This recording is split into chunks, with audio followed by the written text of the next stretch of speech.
तो कहानी की शुरुआत 21 मई 1962 से होती है, जहां एक इटालियन शिप एमएस एंटोनियो ग्राजा पर बहुत से पैसेंजर डांस कर रहे हैं। उस वक्त वहां फ्रांसिस्को नाम का एक सिंगर एक बेहतरीन सॉन्ग को गा रही है। अब उस वक्त उस शिप पर बहुत सारे पैसेंजर मौजूद हैं और उन्हीं में कैटी हार्डवुड नाम की एक बच्ची भी होती है। शिप का कैप्टन सभी पैसेंजर को ग्रीट कर रहा है, तभी वो कैटी को भी डांस फ्लोर पर लेकर आता है। लेकिन इसी वक्त अचानक कोई अननोन आदमी शिप का एक लीवर नीचे खींच देता है, जिससे कि एक तेज वायर पूरे शिप पर से निकलता है और उसकी स्पीड इतनी तेज होती है कि वो वहाँ डांस कर रहे सभी लोगों की बॉडी बीच में से काट देता है। ये हादसा इतना भयानक था कि उन लोगों को यह एहसास ही नहीं होता कि कब वो दो टुकड़ों में बट गए। कैटी ये सब देख रही होती है कि तभी उसके साथ डांस कर रहे कैप्टन का भी सर कटकर उसके सामने गिर जाता है। इन सब से वो बहुत ज्यादा घबरा जाती है और जोर से चिल्लाने लगती है। अब इसके बाद कहानी 40 साल बाद प्रेजेंट में आती है, जहां कैप्टन सीन मर्फी और उनके crew member Maureen, Epps, Greer, Dodger, Mander और सैंटोस एक खोई हुई शिप को समुद्र से बाहर ला रहे हैं। लेकिन तभी उन्हें एहसास होता है कि उस शिप पर एक होल है, जिस वजह से वो कितनी भी कोशिश कर ले उसे किनारे तक नहीं ला पाएंगे। और तब उसे चेक करने के लिए एप्स वहां जाती है। उस वक्त कैप्टन उसे वापस आने का ऑर्डर दे रहे होते हैं, पर एप्स का मानना था कि वो पिछले 6 महीने से उस शिप को ढूंढ रहे हैं और वो उसे ऐसे जाने तो नहीं देंगे। इसके बाद उस होल तक जाती है और एक मेटल प्लेट से बंद करने की कोशिश करती है। उसकी मदद के लिए डॉज और मंडर भी वहाँ आते हैं और इस तरह वो उस होल को बहुत ही कम टाइम में बंद कर देते हैं। इस खुशी में वो शाम को पार्टी करते हैं, जहाँ कैप्टन उस शिप से मिले सभी पैसों को बराबर के हिस्सों में बांट देते हैं। अब वो सभी पार्टी कर रहे होते हैं कि तभी वहाँ जैक नाम का एक आदमी आता है। वो कैप्टन मर्फी को अकेले बात करने के लिए बुलाता है, पर कैप्टन उसे सभी के सामने बात करने के लिए कहता है, जिस पर वो उन सभी को एक जहाज की फोटो दिखाता है और बताता है कि वो एक वेदर सर्विस पायलट है। कुछ दिनों पहले उसने प्लेन से उस शिप को देखा था। वो ये भी बताता है कि उस शिप को जो भी किनारे तक लाएगा वो शिप उसकी हो जाएगी। इसके बाद वो कैप्टन से उस शिप को ढूंढने के लिए कहता है और खुद उसके 20% हिस्से की डिमांड करता है। अब कैप्टन मर्फी से उन लोगों को थोड़ा टाइम देने के लिए कहता है और उसके जाने के बाद वो अपने क्रू मेंबर से इस बारे में बातचीत करता है। अब यहाँ वो शिप काफी बड़ी थी, जिसका मतलब था उन्हें काफी कुछ मिल सकता है। लेकिन कैप्टन अब उन्हें दोनों पॉसिबिलिटीज को समझाने के लिए कहता है, क्योंकि समुद्र इस बात का कभी दावा नहीं करता कि हमेशा सब कुछ अच्छा ही होगा। उस वक्त ग्रीर उस ऑफर के लिए रेडी नहीं था, क्योंकि अगले महीने उसकी शादी थी, जिसे लेकर वो काफी सीरियस होता है और एक बार वो चले गए तो न जाने कब वो लोग वापस आएंगे। पर कैप्टन मर्फी कहता है उन्हें करोड़ों रुपए का फायदा हो सकता है और वो पैसे भी इक्वल में बटेंगे, तो ये सुनकर वो मान जाता है। अब इन सब के बाद जैक फेरीमैन को बुलाया जाता है और उसे 10% के साथ एडजस्ट करने के लिए कहता है, जिस पर वो एग्री हो जाता है। लेकिन उसकी एक कंडीशन थी, वो भी उनके साथ जाएगा।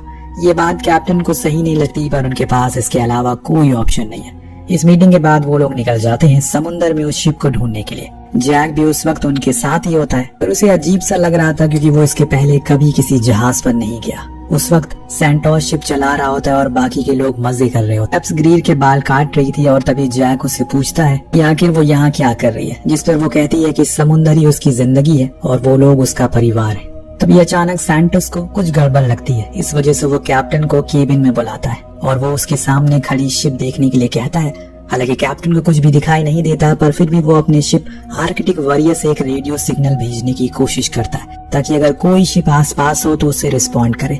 पर उन्हें कोई रिस्पॉन्स नहीं मिलता, इस वजह से वो आगे बढ़ते जाते हैं। लेकिन तभी अचानक उनके शिप के आगे आ जाती है एमएस एंटोनियो ग्राजा, जिसे देखकर सैंटोस तेजी से अपनी शिप को 90 डिग्री घुमाता है। उस रफ्तार की वजह से शिप का सारा सामान नीचे गिर जाता है। इसके बाद सभी लोग केबिन में आते हैं। वो ये बात समझ ही नहीं पा रहे थे कि आखिर इतनी बड़ी शिप उनके सामने एकदम से अचानक कैसे आ गई। और जब कैप्टन को पता चला कि वो एमएस एंटोनियो ग्राजा है, तो वो हैरान रह गया, क्योंकि वो शिप तो पिछले 40 सालों से गायब है और न जाने कितने लोग उसे ढूंढने की कोशिश में लगे। अब इतनी बड़ी शिप को देखकर बाकी लोग खुशी से पागल हो जाते हैं। बेहद पुरानी होने के बावजूद वो शिप अब भी काफी ठीक है। इस वजह से बिना देरी किए कैप्टन और उसके बाकी साथी शिप पर चले जाते हैं। अब जैक भी उनके साथ आने की कोशिश करता है, लेकिन कैप्टन उसे ग्रीर के साथ शिप में रहने के लिए कहते हैं, क्योंकि उसकी जान के ऊपर खतरा हो सकता है। इसके बाद बाकी लोग शिप में एंटर करते हैं। शिप अभी भी उसी कंडीशन में थी जब वो आखिरी बार पलटी थी। सभी जगह शराब की बोतल पड़ी हुई है कि तभी अचानक मंडर देखता है कि एक क्लॉक अभी भी चल रही है और जैसे ही वो उसे छूता है वो जोर से पेंडुलन उसका बजने लगता है, जिससे वो सभी पहले तो घबरा जाते हैं, फिर हंसने लगते हैं। असल में दोस्तों वो शिप अंदर से काफी हॉन्टेड लग रही थी, लेकिन इसके बाद वो उसे एक्सप्लोर करना शुरू करते हैं। वहीं ग्रीर कंटिन्यूअसली कैप्टन से रेडियो के थ्रू बात कर रही थी। तभी कुछ देर बाद उसका कनेक्शन उससे टूट जाता है, जो कि बहुत ही अजीब था। इसके बाद आगे वो लोग शिप के ब्रिज की तरफ बढ़ते हैं। वो आगे चल ही रहे होते हैं कि इतने में अचानक शिप का बेस टूट जाता है और मंडर वहाँ से लटकने लगता है। वो वहाँ से गिरने ही वाला होता है कि तभी एप्स आकर उसे बचा लेता है। ऐसा करते वक्त उसे कैटी दिखाई देती है जो उसे ही घूर रही थी। अब ये काफी अजीब था, इसीलिए एप्स दोबारा उसे ढूंढने की कोशिश करता है, लेकिन इस बार वो उसे कहीं दिखाई नहीं देती। इन सब के बाद वो लोग शिप के केबिन में पहुंच जाते हैं और देखते हैं कि शिप का सारा ऑयल खत्म हो चुका है। उसका इंजन भी खराब है, जिसका मतलब था कि वो लोग उसे लेकर वहाँ से नहीं जा सकते। दूसरी तरफ कैप्टन मर्फी शिप के ब्लूप्रिंट ढूंढने लगते हैं। इस बीच सेंटोर को वहाँ एक डिजिटल वॉच मिलती है, पर ये भी काफी अजीब था क्योंकि 40 साल डिजिटल वॉच तो थी ही नहीं, जिसका मतलब था कि वो लोग पहले नहीं हैं जो शिप पर आए। खैर इन सब के बाद वो लोग डेक पर वापस आते हैं, जहाँ कैप्टन इस बात से खुश था कि उन्हें शिप पर कुछ भी अजीब नहीं मिला। जब बाकी लोग उसकी इस बात का मतलब पूछते हैं तो वो बताता है बहुत साल पहले मैरी सेलेस्टी नाम का एक जहाज था जो कि सिविल वॉर के टाइम पर चार्लेस्टन से चली थी और उसे कार्गो लेकर लंदन पहुंचना था, लेकिन उसके जाने के 2 महीने बाद वो कुछ मछुआरों को मिली थी ट्रिपोली में। वो शिप बहुत ही तेज था, रोक नहीं सकता था, और जब वो मछुआरे वहाँ गए तो उन्हें उसमें कुछ भी नहीं मिला।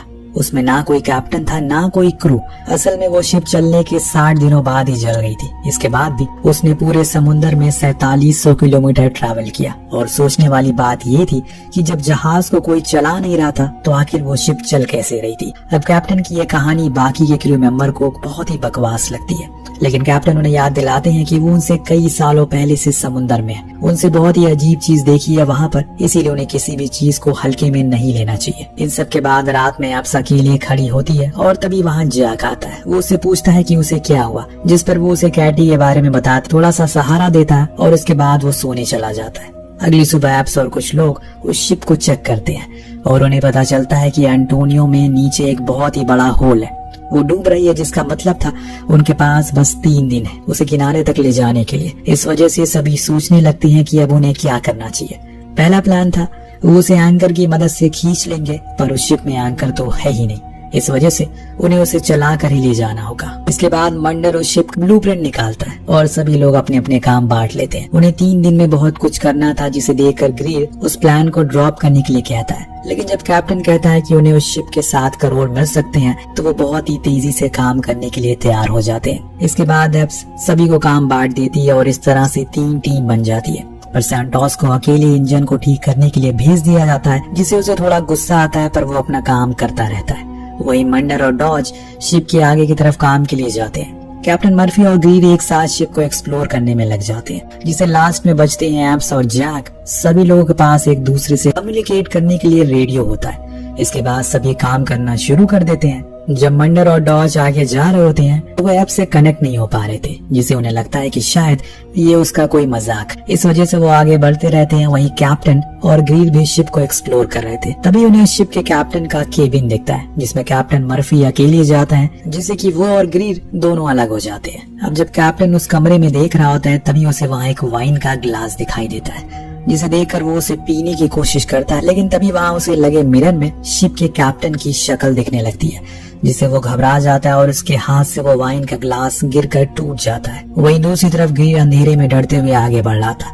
तभी उसे एक लड़की की एक गाने की आवाज आती है। वहीं एप्स घूमती हुई एक रूम में पहुंचती है, जहां उसे एक स्विमिंग पूल दिखता है। वहां वो देखती है कि उस पूल में बहुत सारे बुलेट्स पड़ी हैं। वो उसे देखकर वापस आ रही होती है कि तभी उसे वापस से कैटी दिखती है, जिसे वो पूल में नीचे गिर जाती है और उसके सर में चोट आने से उसका बहुत सारा खून बहने लगता है। लेकिन सही समय पर वहाँ जैक आ जाता है और उसे वक्त रहते उसे बाहर निकाल लेता है, लेकिन उसका खून एक होल के पूल के अंदर चला जाता है। तभी हम यहाँ एक बहुत ही अजीब सी चीज देखते हैं। पूल में मौजूद सभी बुलेट में बाकी के होल से खून निकलने लगता है और वो पूरा पूल खून से भर जाता है, पर ये सब जैक और एप्स नहीं देख पाते। इस वजह से वो आगे शिप की लॉन्ड्री में पहुंच जाते हैं और वो वहाँ मौजूद एक हैंडल को चेक करने के लिए खोलते हैं। तभी उसे खोलते ही बहुत सा पानी वहाँ आने लगता है और उसी के साथ बहुत से लोगों की लाशें भी वहाँ आ जाती है, जिससे जैक और एप्स घबरा कर भागने की कोशिश करते हैं। लेकिन उस वक्त वहाँ की गेट किसी ने बंद कर दिया था, जिससे वो वहीं फंस जाते हैं। वहीं ग्रीन को उस रूम में एक जलती हुई सिगरेट मिलती है, जिस पर लिपस्टिक लगी थी, जिस पर पहले तो उसे लगता है कि वो एप्स की होगी, लेकिन तभी उसके सामने लगी फ्रांसिस्को की फोटो दिखाई देती है और वो उसे मिसेस ग्रीन कहकर बुलाता है।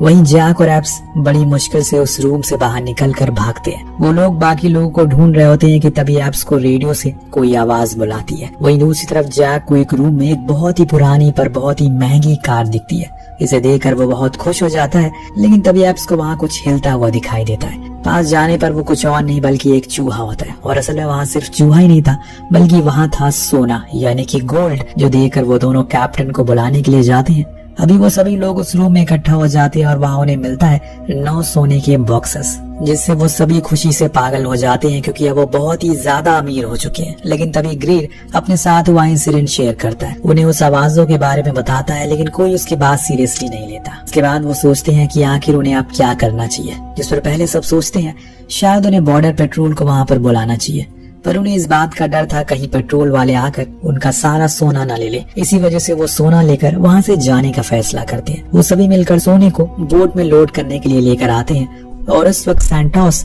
शिप के इंजन को ठीक कर रहा होता है और उसका काम बस हो ही गया था कि तभी अचानक गैस का सिलेंडर खुल जाता और गैस लीक होने लगती है। तभी अचानक एप्स को एक बार फिर से शिप के डेक पर कैटी दिखाई देती है। उस वक्त कैटी उसे वार्न करने की कोशिश कर रही थी कि वो नहीं जानते कि वो क्या कर रहे हैं, पर इससे पहले कि एप्स को समझ पाती, ग्रीर इंजन को शुरू कर देता है, जिससे उस शिप पर एक बहुत ही बड़ा ब्लास्ट होता है जिसमें सैंटोस की मौत हो जाती है। वो धमाका इतना बड़ा था कि उसमें आर्कटिक वॉरियर डूब जाती है और सभी लोग समुद्र में गिर जाते हैं। एप्स जोर जोर से सैंटोस को आवाज दे रही होती है, पर वो जिंदा नहीं बचता। वहीं ग्रीर को भी काफी चोट आती है, जिसे कि एप्स बचा कर वापस लाती है। इस हादसे से सभी काफी डर चुके हैं। वो अब चीजों को सीरियसली लेना शुरू करते हैं। डॉज जैक पर काफी गुस्सा होने लगता है क्योंकि उसे उन लोगों को उस शिप के बारे में बताया था। हालांकि इसमें जैक की भी कोई गलती नहीं है, इस वजह से सभी डॉज को रोकते हैं। अब सैंटोस की मौत से कैप्टन मर्फी को लगता है कि ये सब उसकी गलती है, जिस पर एप्स उसे समझाती है इसमें उसकी कोई गलती नहीं है। वहीं एप्स वापस आकर सबसे कहती है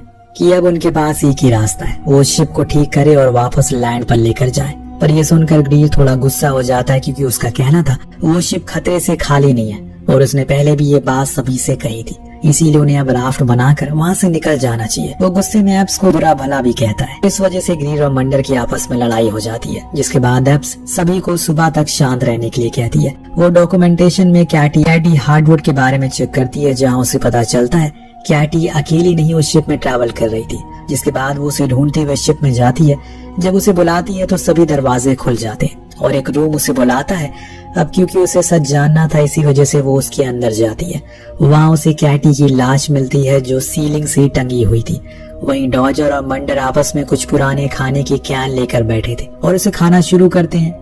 ये सब उन्हें बहुत अच्छा लग रहा था, लेकिन तभी उन्हें रियलाइज होता है कि जो वो खा रहे हैं वो खाना नहीं बल्कि असल में कीड़े हैं। दूसरी तरफ ग्रीर जो कि अकेले बैठकर शराब पी रहा था, उसे अचानक चीजें दिखाई देने लगती है। उसकी आंखों के सामने देखते ही देखते पूरा रूम वापस से नया जैसा हो जाता है। उसके आसपास बहुत से लोग तालियां बजाने लगते हैं। उसी वक्त वहाँ फ्रांसिस्को आ जाती है और उसे अपनी तरफ खींचने लगती है। ग्रीर जानता था कि वो सच नहीं है, पर इसके बाद भी वो फ्रांसिस्को को किस करता है और उसके पीछे जाता है। वहीं दूसरी तरफ कैप्टन को शिप के कैप्टन के रूम में बैठा हुआ उसके सामने कैप्टन का घोस्ट आकर बैठ जाता है और उसे पूछता है क्या वो जानता है कि सैंटोस की मौत कैसे हुई, जिससे कैप्टन काफी इरिटेट हो जाता है। वहीं एप्स को कैटी की बॉडी पर एक नेकलेस मिलता है जिसमें कैटी की मॉम और डैड की फोटो थी। तभी वहाँ कैटी का घोस्ट आता है, जिसे देखकर एप्स बहुत घबरा जाती है। असल में एप्स की शक्ल कैटी की मॉम से काफी मिल रही होती है और यही वजह है कि कैटी उसे बात करना चाहती है, इसीलिए वो उसे अपनी कहानी बताना शुरू करती है कि उसके पेरेंट्स लंदन में रहते थे, लेकिन एक दिन उनकी मौत हो चुकी है। वो बात कर ही रहे होते हैं कि तभी कैटी बताती है कि वो वहाँ फंसी हुई है और इतना कहती है वो किसी से डर कर वहाँ से गायब हो जाती है। पर वो जाने से पहले एप्स को सावधान करती है कि वो यहाँ से चले जाएं। वहीं कैप्टन को शिप का कैप्टन कुछ फोटोग्राफ दिखाता है जिसमें वो लॉरीस नाम की एक शिप के बारे में बताता है। हालांकि कैप्टन को शिप के बारे में पहले से पता था, लेकिन उसे यह बात पता नहीं थी कि एमएस एंटोनियो ग्राजा ने लॉरेली से बचे एक पैसेंजर को रेस्क्यू किया था। और जब एंटोनियो का कैप्टन मर्फी को उस आदमी की फोटो दिखाता है तो कैप्टन हैरान रह जाता है और अपने क्रू को इस बारे में बताने जाता है, लेकिन तभी उसे सैंटोस की डेड बॉडी दिखाई देती है और इसी वक्त वहाँ पर एप्स भी आ जाती है। कैप्टन उसे भी सैंटोस समझकर उस पर जानलेवा हमला करता है। वो तो सही समय पर वहाँ जैक आकर उसे बचा लेता है। वहीं दूसरी तरफ ग्रीर को फ्रांसिस्को अपनी तरफ अट्रैक्ट करती जा रही है और उसे एलिवेटर से नीचे गिरा देती है, जिससे कि उसकी मौत हो जाती है। इधर बाकी लोग साथ मिलकर एक ग्लास जार में बंद कर देते हैं। उसके बाद वो शिप को चलाने की कोशिश में लग जाते हैं क्योंकि यही एक रास्ता बचा था। वो लोग शिप के अंदर के पानी को ट्यूब की मदद से धीरे धीरे बाहर निकालने लगते हैं, जिससे शिप ठीक होने लगता है।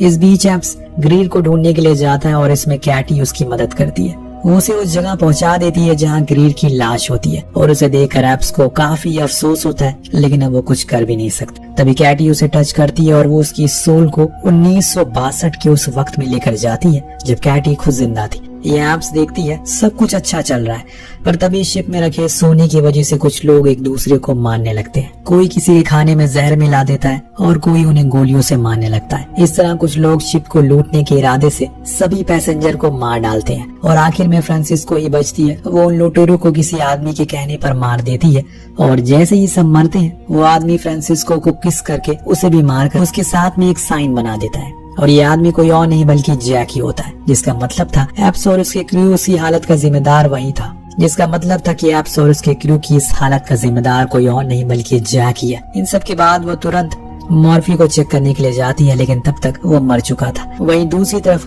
पानी के ट्यूब में कुछ प्रॉब्लम आ जाती है। इस वजह से मंडर उसे चेक करने के लिए जाता है, पर एक मशीन में उसकी बॉडी फट जाती है, जिससे उसकी भी वही मौत हो जाती है। इधर एप्स भागती हुई डॉज के पास जाती है और वो उसे कुछ बताती है। इससे पहले वहाँ जैक आ जाता है। इस वजह से वो डॉज को इशारे में जैक के साथ वही रहने के लिए कहती है और चली जाती है। पर कुछ ही देर में जैक वहाँ जाने की कोशिश करता है, लेकिन डॉज उसे जाने नहीं देती और जब वो नहीं मानता तो डॉज उसे शूट कर देता है। वहीं दूसरी तरफ एप्स पूरे शिप में बॉम्ब लगा देती है क्योंकि वो समझ चुकी थी कहीं न कहीं जैक उन लोगों से उस शिप को रिपेयर करवाना चाहता है ताकि वो इसी तरह लोगों को मारता रहे। अब वो ट्रिगर दबाने ही वाली होती है कि तभी वहाँ डॉज आ जाता है। वो एप्स को सोने ले जाने के लिए उकसाता है, पर इसे एप्स समझ जाती है कि वो डॉज नहीं है और ऐसा ही होता है। जैक अपनी असली रूप पे आ जाता है। वो एप्स को बताता है कि वो मौत का सौदागर है। उसे हेल में बैठे राजा को आत्माएं भेजनी होती है, इसीलिए जैसे ही उसकी बोट में लोग कंप्लीट होते हैं वो उन्हें हेल भेज देता है। वो एप्स से उसकी जान के बदले वो बोट मांगता है, लेकिन एप्स ऐसा नहीं करने वाली है। वो अपने दोस्तों को तो नहीं बचा पाई, लेकिन अब वो उसकी आत्मा को हेल में जाने नहीं देना चाहती और इस वजह से जैक से वो फाइट करती है और आखिर में उस बटन को दबाने में कामयाब भी हो जाती है। बटन दबाते ही शिप में एक बहुत बड़ा ब्लास्ट होता है, जिसे एंटोनियो ग्राजा फाइनली समुद्र में डूबने लगता है। ब्लास्ट की वजह से जैक की बॉडी टुकड़े टुकड़े हो जाती है, पर एप्स को कैटी बचा लेती है और इस तरह उस बोट में मौजूद सभी आत्माएं फाइनली आजाद हो जाती हैं। इन सब के बाद एप्स काफी समय तक समुद्र में तैरती रहती है और कुछ दिनों बाद एक शिप उसे रेस्क्यू कर लेती है। जब वो एम्बुलेंस से हॉस्पिटल जा रही थी तो वो देखती है कि कुछ लोग 9 वुडन बॉक्सेस को एक शिप में लेकर जा रहे हैं और तभी उसे जैक दिखाई देता है, जो कि अभी भी जिंदा था, जिसका मतलब था कि वो अब भी आत्माओं को कलेक्ट करता रहेगा। और इसी के साथ ये कहानी यहीं पर खत्म हो जाती है। आपको कहानी कैसी लगी हमें कमेंट करके जरूर बताएगा। मिलते हैं अगली वीडियो में। Thank you so much watching. Peace out.